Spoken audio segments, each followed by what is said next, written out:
¿Qué pasa cuando la hipocresía toma en gran medida el lugar de la verdad? ¿Qué pasa cuando quienes ocupan un rol protagónico en una sociedad terminan escindiendo lo que es su gestión, su pensamiento, su personalidad y terminan generando un efecto dramático entre quienes están a su alrededor? Mira, hoy quiero hablarle de tiempos oscuros, quiero hablarle de tiempos medievales y referenciarme a lo que es una guerra que tenía lugar en ese momento y en ese espacio, y hablar de una guerra santa, una guerra contra los turcos que habían emprendido los cristianos.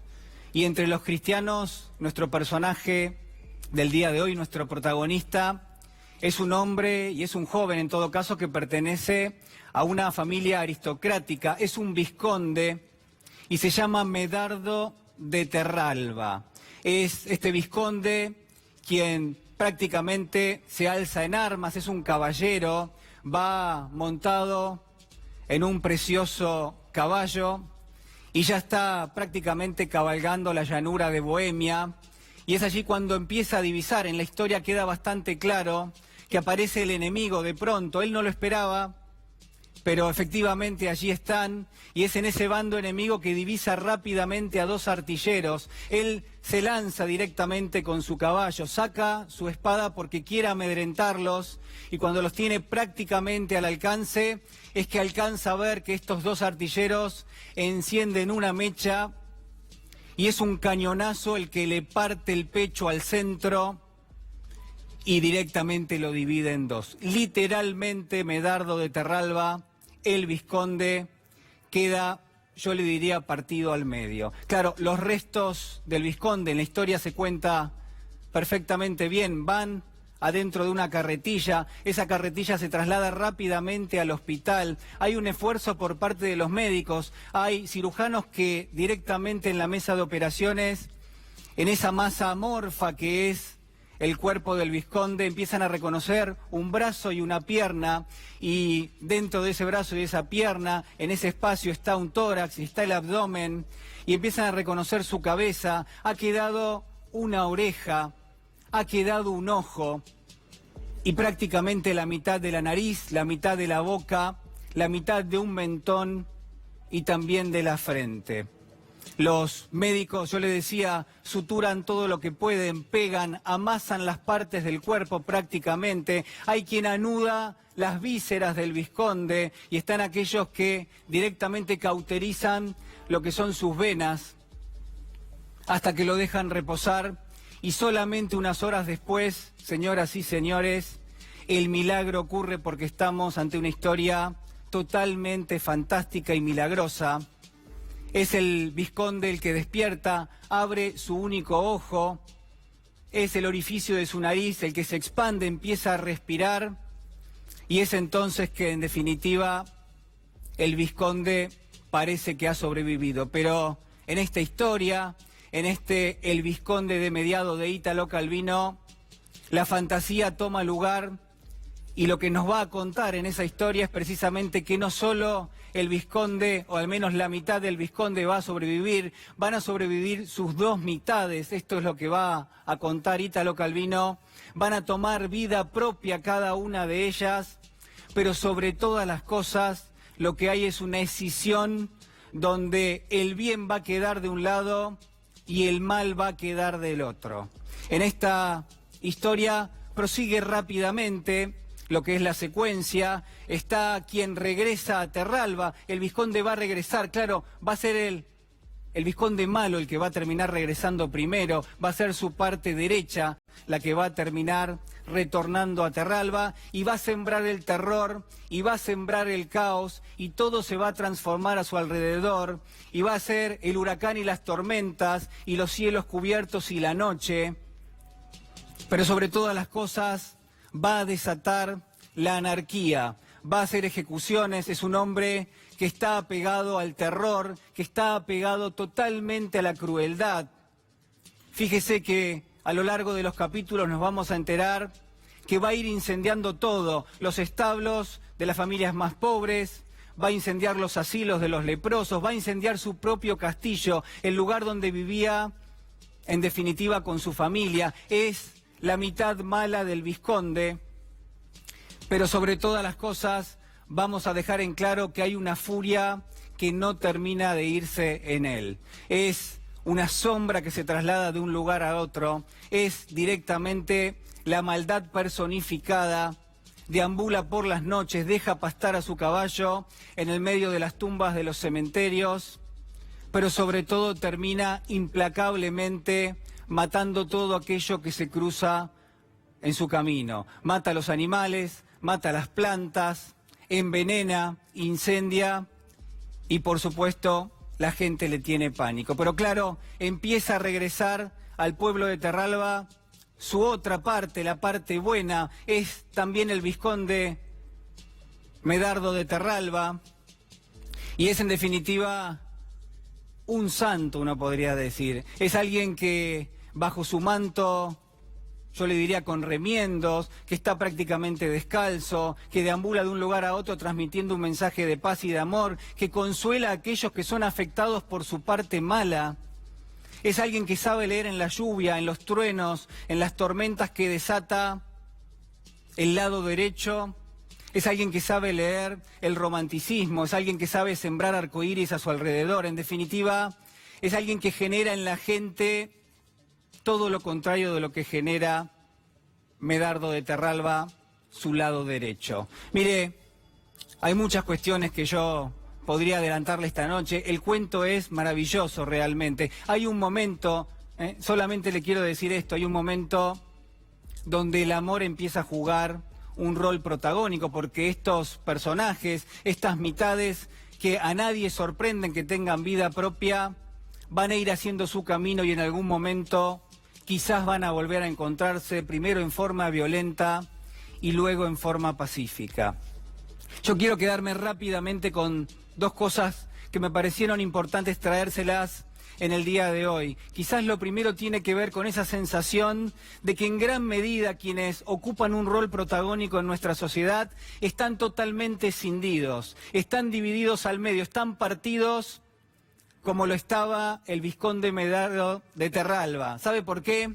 Porque nos dicen una cosa y muchas veces terminan haciendo otra, porque proponen algo y uno les presta los oídos, los escucha, y después cuando terminan definiendo lo que son sus decisiones, bueno, da la sensación de que buscan directamente el efecto contrario. Es una situación de contradicción absoluta y sin embargo es el elemento que está presente en esta historia y que uno puede trasladar prácticamente a la vida cotidiana. Y hay otro elemento más que quiero marcarle en esta noche, que es que no solamente la parte mala es la que genera el daño, sino que también en la historia la parte buena, esa que es todo bondad, que es dulzura, que siembra arcoíris, bueno, esa parte también genera una situación contradictoria para quien lo rodea, claramente porque hay una necedad, hay un querer hacerse poseedor de un saber, de una verdad revelada y sobre todas las cosas porque ninguno de los dos,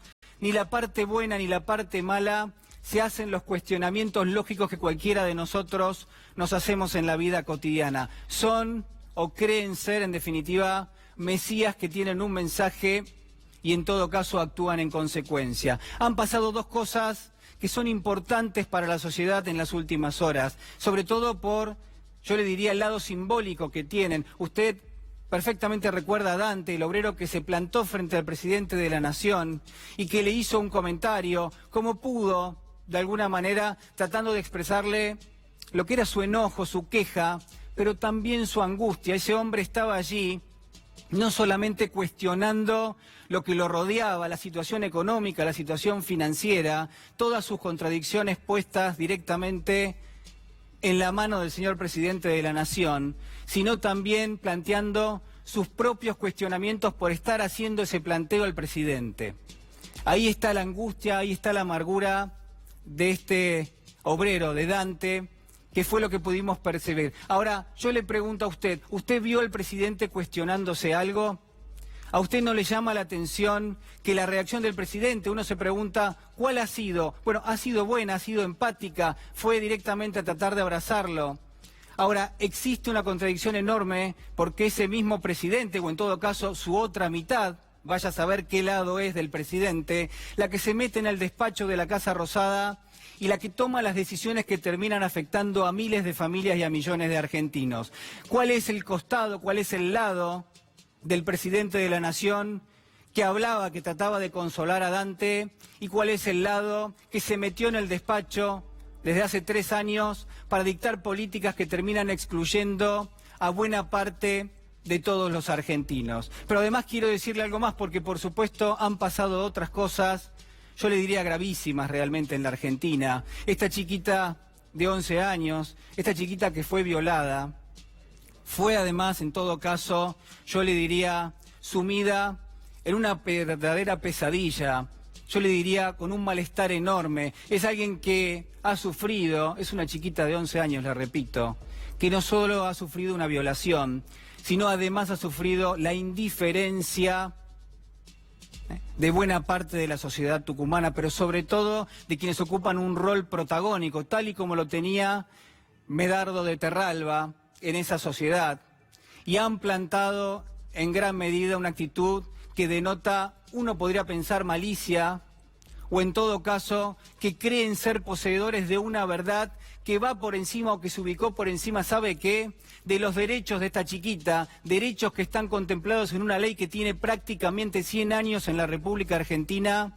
Pero no solamente eso, han mentido en su nombre, le han vedado su derecho a interrumpir su embarazo en el momento en el que debía hacerlo, la han sometido a una verdadera pesadilla, pero sobre todas las cosas, yo le diría, mire, le han negado directamente la posibilidad de tener una infancia, por lo menos como mínimo, amparada en lo que ha sido y en lo que es nuestra ley. Son quienes han pasado por encima de la ley. Ya no tiene que ver directamente con una situación de posicionarse de uno u otro lado de lo que es la legalización del aborto. Esto tiene que ver directamente con la ley, y en gran medida quienes creen ser poseedores de una verdad, el gobernador de la provincia de Tucumán, el arzobispo de Tucumán, quienes forman parte de la salud pública de esa provincia, bueno, han pasado por encima de los derechos de esta chiquita. Yo quiero terminar diciéndole que en nuestra sociedad, pero sobre todo quienes ocupan un rol protagónico, en muchos aspectos están cruzados no solamente por convencionalismos, no solamente por lo que uno podría considerar que son contradicciones en sí mismas como las que estamos comentando, sino también por intereses que muchas veces quedan ocultos, y también por muchísima hipocresía. Quiero decirle que es necesario que el gobierno recapacite, que es necesario que el gobierno tome otra salida a esta terrible situación que atravesamos los argentinos, porque somos los argentinos los que nos merecemos tener gobernantes más humildes, más apegados a la realidad, pero por sobre todas las cosas con mayor ética.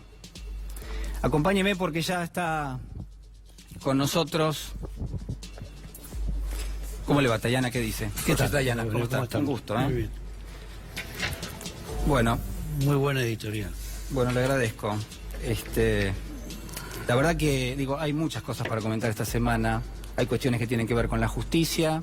Muchas. Que son muy opacas realmente, y uno no sabe bien qué es lo que pasa. Más que con la justicia, con el Poder Judicial. El Poder Judicial, tiene tiene razón. La justicia es un valor y no deberíamos asimilarla al Poder Judicial, que en general, lamentablemente, es una cosa bastante distinta. Ahora, digo, qué simbólico lo que usted está diciendo, porque no podemos hablar de la justicia y tenemos que hablar de los jueces, porque el desempeño, obviamente, uno piensa, deja mucho que desear, en definitiva.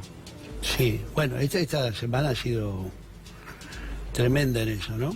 Y hoy mismo se dan dos cosas muy notorias, ¿no? Como es la citación indagatoria, desde ayer a la tarde, al fiscal Stroneri, que es un fiscal que está teniendo un rol relevantísimo en el país y que aparece envuelto en todas estas cosas. Pero también está la sentencia al encubrimiento en el caso AMIA, luego de décadas. ¿Qué le parece? Bueno, la sentencia, yo vi simplemente los condenados, los absueltos, no tengo una opinión especial, pero lo que me llama la atención es primero el tiempo que hemos tardado como sociedad en tratar de resolver eso. Sí. Y segundo, que queda en una situación muy delicada las autoridades del Poder Ejecutivo, que claramente hicieron lobby por 2 de los procesados que han resultado condenados por el tribunal, ¿no? Bueno, el expresidente Carlos Menem fue absuelto. Sí. El juez Juan José Galeano tiene una condena de más de 6 sí. años. Y el ex titular de la ex CIDE, Hugo Anzorregui, 4 años y 6 meses. Sí. En total hubo 8 condenas y 5 personas que resultaron absueltas. Y los 2 fiscales que habían intervenido han sido condenados. La sensación que a uno le queda después de conocer el fallo es, yo creo que lo que usted marcaba muy bien, ¿no? Que la justicia se ha tomado tanto tiempo que en rigor uno no sabe hasta dónde realmente el fallo tiene un impacto o de alguna manera va a poner algo de justicia después de pasado tanto tiempo. Sí, siempre es mejor que esté una sentencia que no esté, ¿no? Pero evidentemente lo que hay es un sistema de administración de justicia que tiene muchas dificultades para pronunciarse en tiempo y forma, ¿no? Para no hablar de los delitos de lesa humanidad, ¿no? Que estamos todavía con los juicios 40 años después de sucedidos los hechos, porque nos costó décadas poder realizar esos juicios como sociedad, ¿no? ¿Cuál es la expectativa que tiene en torno, yo le iba a decir a la justicia, pero vamos a decir al desempeño de los jueces? Digo, ¿eso puede cambiar en la Argentina? ¿Puede cambiar en los próximos años? Me parece que sí. Algunas encuestas están dando cifras muy desalentadoras, ¿no? 85% de la gente que no confía en la administración de justicia, en los jueces. Eso es una barbaridad, digamos, es una cifra altísima. O sea, algo hay que hacer, hay que buscar un funcionamiento más eficiente y obviamente en el caso específico de los jueces federales de la capital, de Comodoro Pi, hay que hacer un debate profundo en la sociedad, porque de la manera que estamos no podemos seguir. Es decir, la politización y la partidización de eso, de muchos, no todos, ¿no? Pero de muchos de esos jueces y la forma en que accionan son muy generan más desconfianza de la confianza que generan. Y eso estamos hablando de un poder, pero tenemos varios poderes con complicaciones de legitimidad, ¿no? Tenemos un sistema de representación política que también tiene cuestionamientos y que no está funcionando eficientemente. Hay cuestionamientos a los liderazgos políticos, los partidos están en crisis, tenemos cuestionamiento a muchas instituciones, no digo nada para el Ejecutivo, pero eso es más a través del voto, y me parece que la profundidad de la crisis que estamos viviendo se hace más severa si tomamos en cuenta que muchas de las instituciones básicas, tanto del Estado como de la sociedad, no están con mucha espalda para aguantar, ¿no? ¿Que sigue creyendo en la política? Durante los últimos años, uno, al menos los mensajes que bajan, uno podría decir desde los principales medios de comunicación, son muy desalentadores con respecto a la política. La política ya no es la herramienta para transformar el destino o la realidad de la gente. No, eso es lo que quieren que creamos los que tienen el poder y que quieren desalentar que pueda haber. Yo creo que la política es el único instrumento que tiene la mayoría, que es la gente de a pie, los trabajadores, las personas sencillas, los que viven cotidianamente su trabajo. Es la única herramienta que tienen realmente para tratar de transformar una sociedad. Y entonces el bombardeo a la política, el auge de la antipolítica, el desprestigio de la misma, creo que está bastante ligado a aquellas propuestas conservadoras que quieren mantener el statu quo y que se oponen a los cambios. Yo creo que el ejemplo más notorio en nuestra región es el caso Lula, ¿no? El hombre que más cambió Brasil, un presidente admirado en todo el mundo, y lo metieron preso para que no compitiera y sigue preso con una condena realizada por un juez que solo le interesaba la justicia y que terminó siendo el ministro, el ministro de Justicia de Bolsonaro, que es casi un oximorón, ¿no es cierto? Sí, uno podría decir que hay un conflicto de intereses, ¿no? Ahí claramente.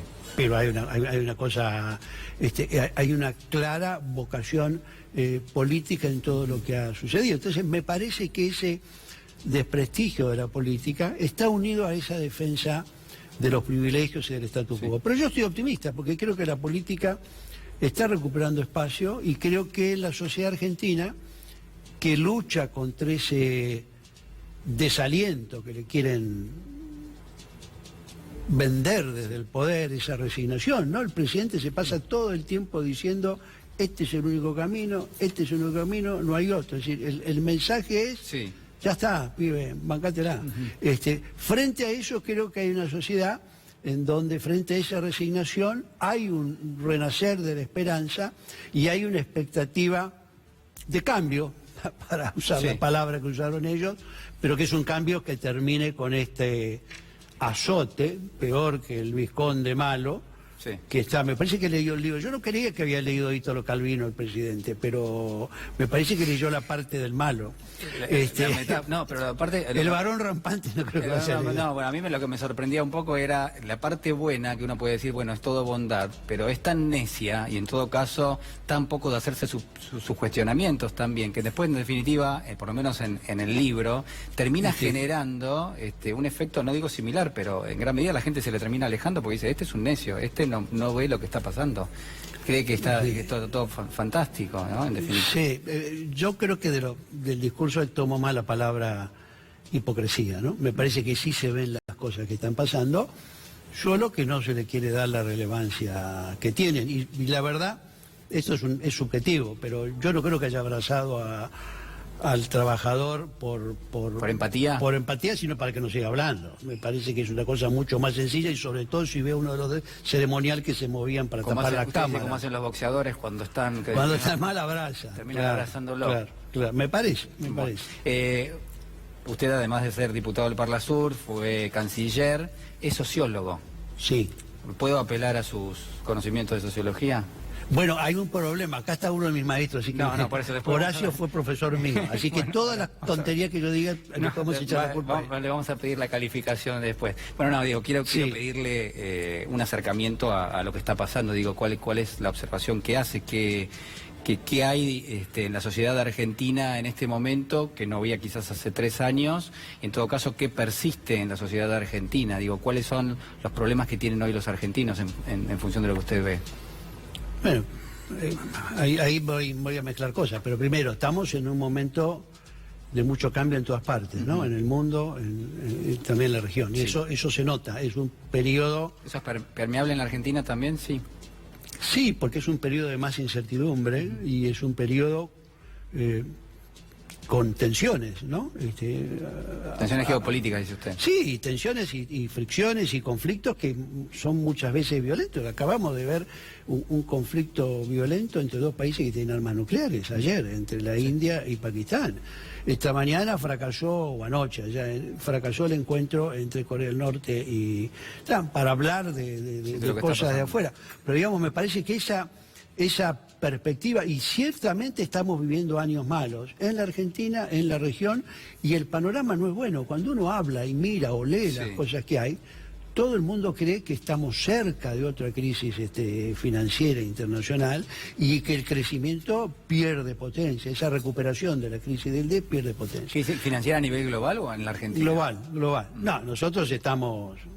No, porque una crisis financiera a nivel global le va a pegar... Le va a pegar, pero nosotros que estamos cocinados ya de antemano. Y el gobierno nos deja... No, más que vulnerables, somos crónica de un conflicto anunciado. El gobierno ha hecho un endeudamiento y ha asumido un compromiso de pago que solo tiene la palabra como mínimo renegociación por adelante. Usted dice que va a llegar un gobierno a fin de año que va a tener que sentarse frente al fondo y va a tener que renegociar la deuda. Bueno, así como está, los números no dan, eso lo dicen los ortodoxos, los heterodoxos, los de izquierda, los de derecha. O sea, el gobierno nos ha dejado o va a dejar una situación, una Argentina que, como se arregle, no va a ser sencillo ni fácil. En cuanto a la sociedad argentina, vive un deterioro muy grande de sus condiciones de vida. Ha apostado, votó mayoritariamente un gobierno que ha defraudado a esa mayoría. Los que no creían en esa mayoría y se mantenían más cercanos al gobierno anterior, al peronismo, obviamente teníamos muy pocas expectativas en que este gobierno hiciera algo por mejorar, porque el gobierno decía que iba a mejorar lo que estaba mal y mantener lo que estaba bien. Destruyó lo que estaba bien, empeoró lo que estaba mal e inventó cosas nuevas que están mal. O sea, es una especie de fracaso muy notorio. Y a mí lo que más me impresiona es lo que se señalaba, la dosis de hipocresía y de cinismo, porque no aceptan eso. Es decir, no van a empezar las clases la semana que viene. ¿Por qué no van a empezar las clases? Porque no quieren que los maestros mantengan el salario que tenían el año pasado en términos reales. Hubo un aumento del 47% del costo de la vida y los salarios promedio de la Argentina subieron 29%. Y a un maestro van a pagar 16.000 pesos de entrada. Pero, bueno, hoy el gobierno adelantó la cuota del salario mínimo, ¿no? Sí, el salario mínimo se ajustó. Esto también tiene que ver con eso que usted dice, 25% el año pasado contra una inflación que prácticamente lo duplicó. Exacto. Y está claro que si el gobierno no hacía este movimiento, directamente el salario quedaba por debajo de la línea de pobreza. Bueno, no, de seguro entonces, de pobreza, de indigencia. Entonces, lo que tenemos es una insensibilidad grande y una decisión de hacer un ajuste sobre la espalda de los que menos tienen, manteniendo o recreando privilegios para los que más tienen. Es una cosa, hace un rato estaba Felipe Solá aquí en el canal. Le quiero preguntar sobre eso. ¿Hablamos de política? Hablemos de política. Bueno, Felipe Solá. Habla con él habitualmente, se sacó una foto con Cristina Fernández hace apenas algunos días. Hay mucha especulación al respecto. A mí me gusta esa foto, porque está mi amiga Cristina y mi compañero, soy compañero de colegio de Felipe. Ah, ¿usted fue al colegio con Felipe Solá? Fuimos al colegio juntos, somos de la misma promoción del Nacional de Buenos Aires. ¿Se sentaban cerca? No, él estaba en otra división, pero dos íbamos turno tarde y volvíamos juntos porque vivíamos una cuadra de distancia, así que volvíamos a conversar. Así que tengo una amistad grande. Él me pidió que fuera secretario de Derechos Humanos en la provincia cuando fue gobernador. Yo volvía de estar en Washington y organicé la Secretaría de Derechos Humanos de la provincia. Tengo una gran amistad, es un hombre muy valioso y me alegra mucho que estemos en coincidencia, en convergencia y en la convicción de que hay que construir un gran frente para derrotar este proyecto. Hay algo que un poco uno puede empezar a percibir, que es que lo que parecía algo mucho más difícil de lograr, que era cierta cuestión vinculada a la coalición, a una alianza dentro de lo que es el peronismo, que es un campo muy amplio en términos políticos, pareciera ser que empieza a generarse ciertos consensos, ¿no? Yo estoy optimista, tengo tres elementos, cuatro, digamos. Uno, la semana pasada fue el Congreso del Partido de la Provincia de Buenos Aires. Fueron 752 de los 1000 y algo congresales, es decir, es mucho. Y había un clima realmente de confraternidad, de amistad, de buena onda, de optimismo, de decir, bueno, trabajemos juntos, vamos a hacerlo bien. O sea, eso fue un hecho positivo. Después eso fue el jueves. El viernes fui a Neuquén a acompañar y apoyar a Río Seco y a Darío. La fórmula que llevamos adelante, el peronismo allá, que está haciendo una campaña magnífica y que está muy cerca de lograr un triunfo en una provincia donde el MPM no perdió nunca, pero estamos derrotando a Cambiemos y a su candidato, que es del UCR, que es el intendente de la ciudad, el Pichi Quiroga. O sea, están haciendo una gran campaña con mucho apoyo y también en un marco de unidad grande. Se ha logrado unidad en varias provincias y yo le digo, el ejemplo de Neuquén es muy bueno. Ayer tuvimos reunión de parte del Consejo del Partido Justicialista con la Comisión de Acción Política, que se sigue sumando gente.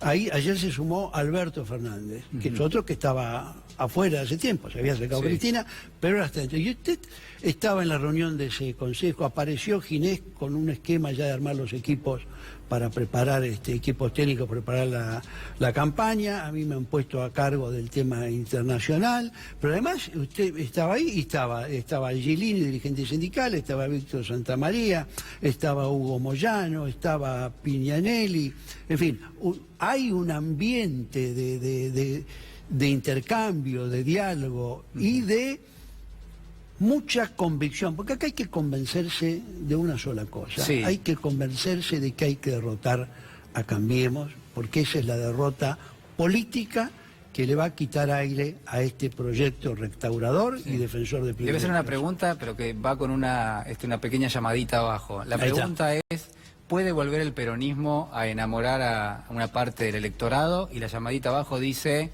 que bueno, que en gran medida también eso va a estar del lado del gobierno en función de lo que sea este año, ¿no? En términos económicos, en términos sociales, que parece que por lo menos por lo que se ve no va a ser demasiado bueno. Digo, eso por ahí puede arrimar una cantidad de votos importante. Sí, yo creo que puede volver a enamorar. Tenemos un apoyo muy sólido. Las encuestas de verdad están dando bien al peronismo y mal al gobierno, lo cual no es sorprendente dado lo malo que es el gobierno. El gobierno es realmente la llamadita. Es realmente muy Bueno, malo. No sé, digamos, yo no le iba a decir eso, pero el voto no es solo económico. El económico es muy importante, pero el voto no es solo económico. También es. ¿Cómo es el voto? Y el voto es político, es una esperanza. Eso lo dice Lula bien. La gente vota sueños, vota lo que desea que suceda y que cree que es lo que mejor puede hacer que suceda. No sueños de fantasía, sueños en el sentido, ¿qué es lo que me puede dar una perspectiva de mejorar, de cambiar un rumbo? Y creo que en la sociedad argentina se está acentuando la convicción de que hay que sacar al gobierno de Cambiemos en octubre para tener una opción y una esperanza distinta. Yo creo que el peronismo tiene experiencia en lidiar con situaciones difíciles, tiene una tradición de defensa de la producción y del trabajo y del salario, y creo que tiene una sensibilidad social que va a hacer que una mayoría significativa lo apoye, sobre todo si somos capaces de mostrar no solo una coincidencia política, sino también hay que hacer una convergencia productiva, social. Esto no es solo un arreglo entre dirigentes que se pongan de acuerdo. Esto es convocar a sectores de la sociedad argentina para que ayuden a reconstruir. Y eso es el trabajo, la producción, son los industriales, son los productores. Ayer, pero hasta ni los brasileros nos aceptan las peras y las manzanas. Sí, ¿no? Y eso estaba arreglado en el 15, que si había un problema se paraba esa empresa y seguían las otras y ahora han cerrado todo. O sea, nada hacen bien, nada hacen bien. O sea, yo creo que la sociedad ya le ha tomado el tiempo, se ha perdido la expectativa que podía tener y tenemos que trabajar, tenemos que escuchar mucho. Los dirigentes y los peronistas tenemos que escuchar mucho, tenemos que conversar mucho y tenemos que converger en una propuesta clara, concreta, que permita a la Argentina salir de la gran crisis en que nos están dejando. Jorge Intañana, muchísimas gracias. No, gracias. Muy amable. En el día de hoy, ustedes saben, lo llamaron a indagatoria al fiscal Carlos Stornelli, fue el juez Ramos Padilla. Ramos Padilla lo cita en lo que es la causa que investiga maniobras de inteligencia y de espionaje de Marcelo D'Alessio. Este es el informe.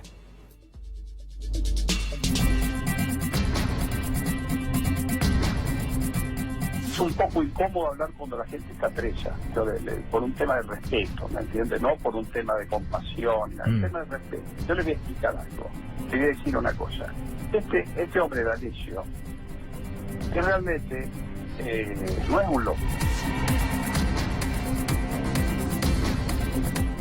Hay que hablar con Claudio, algo hay que hablar con Sebastián, y obviamente acá el compañero, queremos que sea gobernador. La primera cuestión que resuelve el juez Alejo Ramos Padilla es dictar la prisión preventiva y procesar a Marcelo D'Alessio como responsable, o sea, como responsable en una asociación ilícita y como responsable de hechos de extorsión. Se preguntó directamente porque no yo lo tuve... conozco a D'Alessio. Mirá, a mí hace cosa de 1 año y medio me lo presentó Daniel Santoro. Él refirió que había sido funcionario de NARSA, cosa que es cierta, Sí. y que nos iba a decir cómo funcionaba el tema del gas licuado y los barcos y no sé qué. Que realmente no es un loco. No. Es una persona totalmente idónea en la materia. No es un improvisado. Es una expertise en la materia. La verdad que es una operación muy compleja de entender. Me habré reunido con él 3 o 4 veces en mi despacho. Él me llamó el viernes pasado, el viernes ese que salió la nota del cohete en la luna. De Horacio Barbisky, sí. Sí, ahí me llamó, Estaba muy nervioso. Es notable cómo ha resistido todas las presiones, ha avanzado con la investigación y ha dictado el procesamiento de D'Alessio y le ha vuelto a remitir al interino a cargo de la Procuración General, Eduardo Casal, todos los elementos sobre Stornelli, porque me parece que la situación de Stornelli es absolutamente insostenible. Cuando me dice que el compañero tiene que ser gobernador, ahí me terminó de caer la ficha. Dije, estos tipos se están juntando con esto de los bonos, los tipos están juntando ahorita para castañas. Todo lo que hacía, todo, créanme, no, yo tuve 40 días en la mira de este hombre, me subestimó a mí. Él pensaba que yo era un viejito inepto o que me tenía atemorizado. Es verdad que yo sentía el impacto, pero yo tenía un objetivo que tenía que defenderme. ¿Llegó a poner dinero en efectivo? ¿Llegó a pagarle? Sí, en 2 oportunidades. En realidad, la primera vez, $9.700 y después $5.000. ¿Y él siempre hablaba en nombre de Stornelli? Él siempre habló en nombre de Stornelli.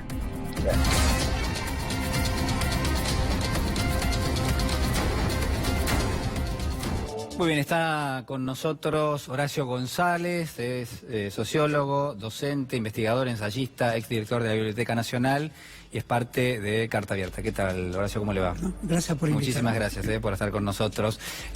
Hablábamos hace un minuto con Jorge Tallana un poco del rol de la justicia y de los jueces. Estábamos viendo recién el informe vinculado a lo que es en este caso, todavía no se lo llama, pero probablemente se va a llamar el caso Stornelli, ¿no? En definitiva. Y quiero preguntarle por eso, ¿no? Por el rol de los jueces, la justicia, los medios y en general cierta situación de opacidad que estamos viendo permanentemente.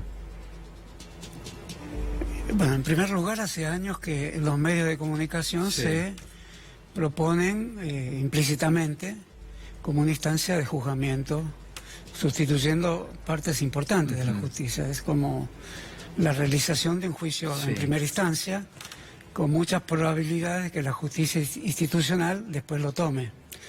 De modo que habría que analizar en la historia argentina y quizá en la historia contemporánea cómo el papel que adquirieron los medios de comunicación prácticamente desde la década del 50 y con una manifestación más explícita al final del siglo XX, para retomar ciertas funciones de la justicia tradicional. En este marco se entienden también las transformaciones que ha tenido la justicia en el sentido de aceptar esa espectacularización, tomarla también como parte de la vieja justicia que venía de las viejas invenciones del derecho romano. Y en ese sentido aparecen estos 9 jueces que actúan frente a los medios, con los medios y tomando los enjuiciamientos previos que se realizan en los medios, pero no en cualquier medio, los grandes conglomerados mediáticos que son también conglomerados financieros y con diversos intereses en la economía real. Claro. Entonces, en ese sentido aparecen nuevas figuras jurídicas que están tomadas de la, digamos, de la beta narrativa de los medios, como el arrepentido o el delator arrepentido, la prisión preventiva. En fin, son figuras que tienen también cierto dramatismo porque vulneran los viejos procesos de la justicia enmohecidos también. Lo estoy defendiendo los modos de la justicia anterior. Una sociedad se renueva cuando se renuevan sus formas de justicia institucional. Estas sociedades se han renovado en términos de la justicia tradicional a través de la justicia mediática. Como tantas veces se ha estudiado, Zaffaroni escribió un libro sobre este tema. Es decir, no estoy diciendo nada nuevo. La cuestión es que la estructura de una nación, que puede estar formada por la estructura ferroviaria, educativa, un sistema de símbolos, de memorias, y la estructura jurídica. Esta en la Argentina está totalmente corroída, con los personajes que estamos viendo a diario. No obstante ello, hay una lucha en su interior porque, si me permitís tomar tu ejemplo de la figura escindida del conde, evidentemente hay una justicia escindida en la Argentina entre un conjunto de jueces. No hablo necesariamente de justicia legítima, que ha marcado un antecedente de sumo valor, sino de muchos jueces que estudiaron años en la Facultad de Derecho, que antes de ir a la facultad tenían expectativas varias respecto a lo que es el ius, la justicia, respecto a lo que es una relación humana, ¿no? Regida por la justicia, que es un tema del ideal, digamos. Entonces se ven confrontados con la decisión de ser jueces o abogados. 5, 6, 7 años de estudio, una tesis, en la memoria de los viejos profesores, entre las que puede estar un Sampaio o un Carlos Cosio, y después este pantano en el que estamos en términos de la justicia. Algo tiene que pasar, y estoy confiado en que algo va a pasar. Algo va a pasar, dice usted. Dice usted. Es porque lo escuché a Jorge decir que algo iba a pasar. Claro, así que es mejor decir que algo va a pasar. Usted cifra algo de expectativa. Sí. Bueno, ¿qué pasa con la política? Eso también quiero preguntarle. Bueno, lo mismo, porque efectivamente coincido. ¿Hay un halo de escepticismo en parte de la sociedad con respecto a la política? Sí, pero hay un escepticismo trivial, digamos. Yo creo que el escepticismo es un dato de la conciencia interesante. Sí. El optimismo espontáneo sirve para cebarte un mate a la mañana y para muchas otras cosas. Por ahí, si tenés unos bonos y crees que se van a valorizar. Sí. Pero ese optimismo espontáneo tiene que ser un optimismo más severo, y hay un núcleo misterioso de escepticismo que todo ser humano tiene que conservar. Porque no podemos pensar que un proyecto, un envío hacia adelante de la historia pueda salir necesariamente bien. No hay determinismo en eso. El escepticismo hace el papel de lo contingente que somos y de lo azarosos que somos como personas. Dicho esto, me parece que hoy en la Argentina hay posibilidades de repensar la política como un lugar más eminente, ¿no? Como un lugar de la rosca, digamos, para decirlo con una claridad espantosa. Es decir, como también se llama político a la conversación sigilosa, y no me parece mal, tiene que haber un momento de sigilo, incluso tiene que haber un momento de secreto, pero eso después tiene que abrirse, y esa apertura... Pero usted traza una diferencia entre la política y lo político, ¿no? De alguna manera. Sí, hagamos esa diferencia, porque la política es una política institucional, digamos, claro. Y lo político atraviesa dramáticamente un conjunto de valores, y esos valores son los valores que uno cree que existen, digamos, los grandes valores abstractos: igualdad, fraternidad, los de las revoluciones que conmovieron el siglo XIX y el siglo XX, y cuando uno los atraviesa percibe que puede no ser el personaje más adecuado para sostener esos valores, o que esos valores son demasiado abstractos para trabajar políticamente con conglomerados humanos. La política es verdaderamente un drama, porque uno cree... habitual escuchar al político decir: con esto no alcanza, pero es el político tanto tradicional como o los nuevos tipos de políticos que uno quisiera, que dicen esto no alcanza. Eso está bien, porque yo diría que en la política casi nunca nada alcanza. Si uno entendiera eso, es posible que se haga una mejor política y no una política escéptica o una política... Es una demanda permanente, dice usted. Es una demanda permanente, y eso lo demuestra la historia de nuestro país contemporánea, lo demuestra este ciclo, este ciclo cortado como por vendavales. No hay continuidad en la historia argentina. Tanto no la hay que este segmento de este gobierno es un gobierno que se da muchos lujos que pueden costarle caro al país, pero creo que en primer lugar le va a costar caro al gobierno. ¿Lujos como cuáles, dice usted? Omitir la complejidad que tiene la historia nacional. Omitir sus rostros, sus figuras, omitir sus nombres, omitir sus blasones, omitir sus fracasos, sus derrotas. O sea, es un periodo, dice usted, histórico total. Es un periodo histórico, un periodo de la historia sometida a un detritus. Por supuesto, no digo que no sé... ¿Por qué el gobierno no hace énfasis en la historia? ¿Por qué el gobierno no planta una situación, por ejemplo, digo, por citarle un caso que tendría que haber hablado con Jorge Tayana, el caso Malvinas, digamos, ¿no? Porque parece cambiar la posición de la Argentina con respecto al reclamo de las Islas Malvinas. El caso Malvinas es una prueba, y te diría que Venezuela es otra prueba, es una prueba para todos, porque efectivamente uno, como estoy yo a prueba acá con vos. Yo no le voy a tomar examen a usted. Usted le toma a Jorge Tayana. Sí. Eso me pareció curioso que recordara eso, Jorge, ¿no? Yo le tengo mucha estima. Fue alumno suyo, ¿no? Sí. Estamos hablando de los años 60, ¿no? La prehistoria argentina estamos hablando. El neolítico inferior. Bueno, no tanto. Y me parece que nos pone a prueba a todos, porque efectivamente las Malvinas fueron parte de la expansión del Imperio Británico, que hoy no está el imperio. O sea, el valor que tenían las Malvinas para el Imperio Británico fue muy discutido desde el siglo XVII, cuando fueron incorporadas a la expansión marítima de Inglaterra, que ocurre un siglo antes más o menos, y fue muy discutida por las cortes inglesas si valía o no valía. El gran asesor de Jorge III, creo, Samuel Johnson, que era el gran crítico de Shakespeare, Le gustaba mucho a Borges, ¿no? Sí. Ese Samuel Johnson. No se sabe lo que le gustaba a Borges, que lo citaba mucho, lo citaba permanentemente. Borges no sabía cuál era su gusto, me parece a mí, ¿no? ¿En serio? Dígame. Sí. Bueno, ahora le pregunto sobre eso. Terminemos lo otro. Me puse eso mismo en un problema. Sí. No, la declaraba unas piedras frías que no tenían valor. Es decir, había un siglo, el siglo XVII, en que no tenían valor. Podían ser de Holanda, de España. En realidad, desde el punto de vista de la historia territorial, la geopolítica, las ocupaciones que definían qué era el planeta, son de España y las hereda la Argentina. Sobre eso hay una documentación irrefutable. Claro. Ahora, la historia se compone de la refutación de las documentaciones irrefutables. Eso diría que es la historia. Claro. ¿Y la posición de la Argentina? Frente a esa documentación, absolutamente estudiada por muchísimos historiadores, para el imperio, la marina, la armada inglesa, no es nada esa documentación, la establecen los cañones. Y hoy las Malvinas va a ser un centro militar y un centro estratégico desde el punto de vista económico, y mira hacia la Antártida con vistas a la reformulación del Tratado de la Antártida. Recuperó valor para el Reino Unido. Tiene un valor que no tuvo en los siglos anteriores. Claro. Entonces ahí se prueba un poco cómo se tiene que reformular la nación argentina. Yo concibo la nación argentina con las Malvinas. Ahora, para que eso ocurra, tiene que haber no solo un gobierno que no sea el de Macri, eso está absolutamente claro, porque para Macri las Malvinas se llaman Falkland. No escuché que les dijera así todavía, pero evidentemente... No, sería grave, pero bueno. Por eso digo, la deshistorización, que es un poco el neoliberalismo, pongamos igual, deshistorización. Si historizas, te metes en problemas.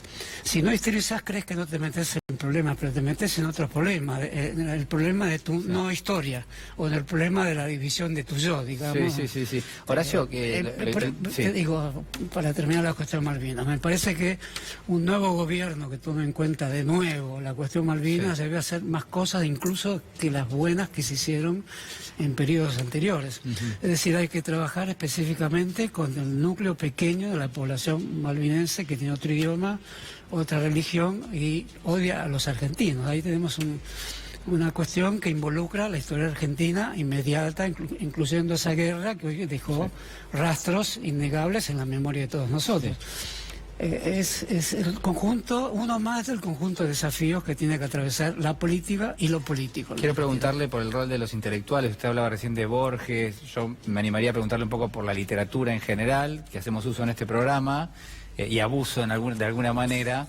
Pero digo, en líneas generales, el rol del intelectual, el rol del escritor, del artista en general, ¿cuál es el rol que usted ve para las sociedades a futuro, ¿no? Teniendo en cuenta el poder que tienen, por ejemplo, hoy los medios? En vista de tu pregunta, diría que el rol de los intelectuales es pensar cuál es el rol de los intelectuales. Esa frase la escuché mucho y participé en innumerables reuniones cuyo tema era pero es pensar, el rol de los intelectuales. Y vengo acá ante vos a decir lo mismo.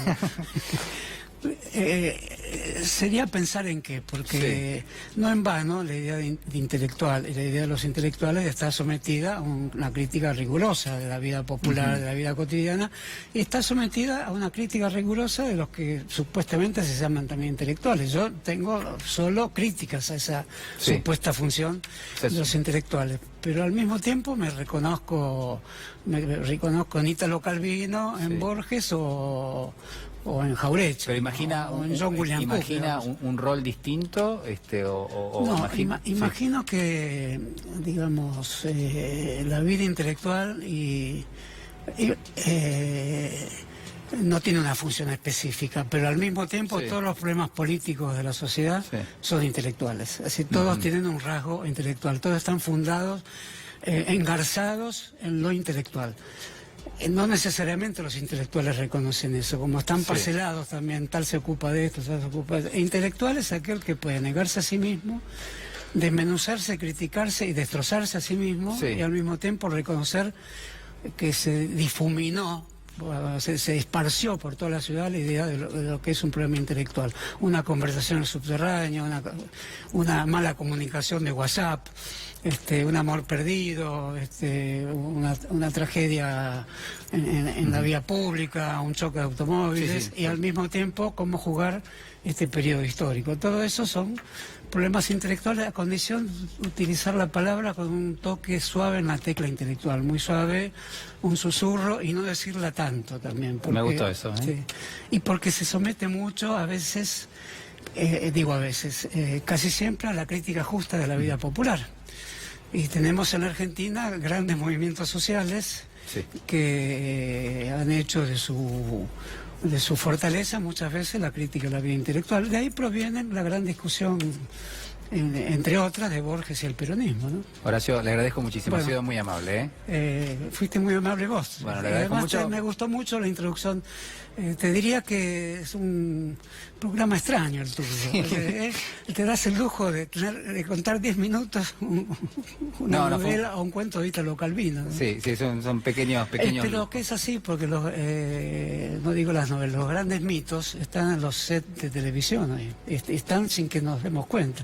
Vos lo que haces es una trampa de poner decir, no, acá en los sets de televisión hay mitos. Hay mitos. Y esos mitos son muy arcaicos. Somos parte de los Sí. mitos. Gracias, Bueno, Horacio, ha gracias sido a vos. muy amable. Hacemos una pequeña pausa y ya regresamos.